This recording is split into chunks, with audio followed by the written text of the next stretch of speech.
देखिए, ये मैं आपको समझाने की कोशिश कर रहा हूं कि कौम और हजूम में बड़ा फर्क होता है। जब एक कौम बन जाती है, जब मिलके फैसला करते हैं कि हमने मसलन अपने कर्जे उतारने हैं, वो उतार देंगे अपने कर्जे। जब एक कौम फैसला करती है कि हमने टैक्स इकट्ठा करना है ताकि हमारे पास पैसा हो, ताकि हम अपने स्कूल बनाएं, अस्पताल बनाएं, अपनी इंफ्रास्ट्रक्चर ठीक करें, वो कर सकती है कौम। जर्मनी और जापान दूसरी जंग अजीम के बाद बिल्कुल खत्म हो गई थी, एक बिल्डिंग नहीं खड़ी थी। आप तस्वीरें देखें उनकी। दूसरी जंग अजीम के बाद जापान के ऊपर 2 एटम बम गिर चुके थे, उनकी एक बिल्डिंग नहीं खड़ी थी।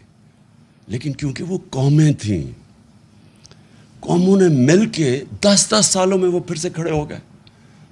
तो हम तो अल्लाह ने इस मुल्क को इतना ज़्यादा दिया है कि हमें, आपको भी नहीं अंदाज़ा कि उसने कितनी नेमतें बख्शी हैं। लेकिन वो हम तब तक, जब तक हम कौम नहीं बनते, एक कौम बन के हम इसका मुकाबला नहीं करते, हम इन नेमतों का नहीं फ़ायदा उठा सकेंगे।